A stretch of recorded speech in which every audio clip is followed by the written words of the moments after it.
இயேசுவில் பிரியமான என் அன்பு சகோதரமே, ஆண்டின் பொதுக்காலத்தின் 16ஆம் ஞாயிற்றுக்கிழமையில் வாய்ஸ் ஆஃப் டிவைன் மெர்சி என்ற யூடியூப் சேனலின் மூலமாக மீண்டும் ஒரு முறை உங்களை சந்திப்பதில் மகிழ்ச்சி அடைகின்றேன்.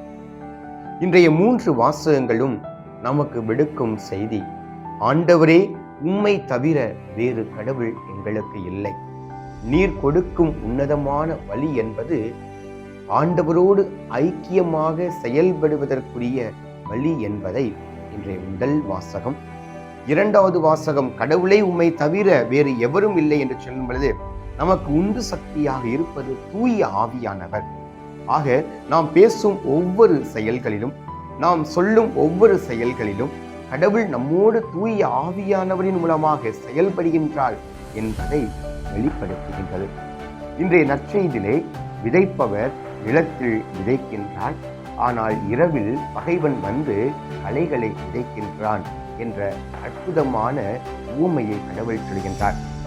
ஆக கோதுமையோடு அந்த களைகள் வளரும் பொழுது அங்கே பணியாளர்கள் வந்து உரிமையாளரிடம் கேட்கின்றார்கள், கோதுமை மணியோடு களைகளும் வளர்ந்து விடுகின்றனவே, ஆக அவற்றை பிடுங்கி விடலாமா என்று கேட்கும் பொழுது உரிமையாளர் செய்கின்றார், இல்லை இல்லை, இரண்டையும் வளர விடுங்கள், ஒரு காலம் வரும், அப்பொழுது முதலில் களைகளை பிடுங்கி விடுங்கள், கோதுமை மணிகளை களஞ்சியத்தில் சேருங்கள் என்று சொல்கிறார்.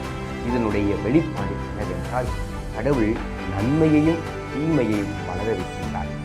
கடவுள் நம்ம கொடுக்கும் வாய்ப்பு என்பது ஒவ்வொருவருக்கும் சமமானது.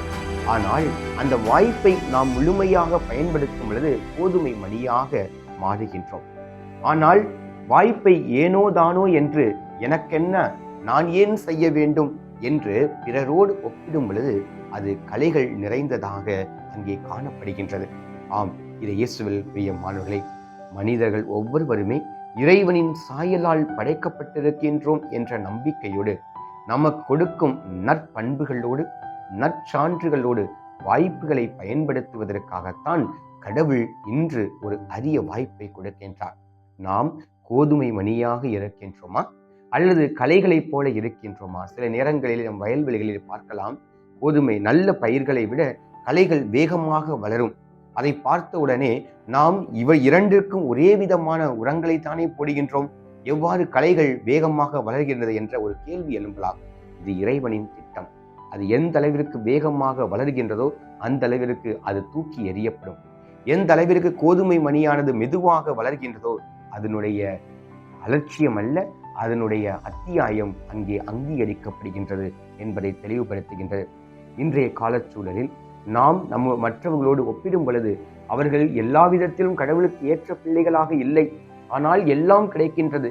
ஆனால் நான் வாரந்தோறும் திருப்பலிக்கு செல்கின்றேன், ஆலயத்திற்கு என்னால் முடிந்த அளவிற்கு உதவிகளை செய்கின்றேன், ஆனால் கடவுள் என்னை துன்புறுத்துகின்றார் என்ற ஒரு கேள்வி எழும்பலாம். ஆனால் கடவுள் கூறும் வார்த்தை, ஒரு காலம் வரும், ஒரு நேரம் வரும், அப்பொழுது களைகள் எவ்வாறு அகற்றப்பட்டு தூக்கி எறியப்படுகின்றதோ அதே போல தீமை செய்பவர்கள் தீயவர்களை கடவுள் தூக்கி எறிந்து விடுவார். ஆனால் நன்மை செய்யும் பொழுது கோதுமை மணியைப் போல களஞ்சியத்தில் சேர்க்கப்படும் என்ற உன்னதமான வாக்கை கடவுள் நமக்கு கொடுக்கின்றார். நம்பிக்கையோடு இன்றைய நாளிலே கடவுள் நம் ஒவ்வொருவரையும் ஆஸ்வதிப்பாராக. ஆமேன்.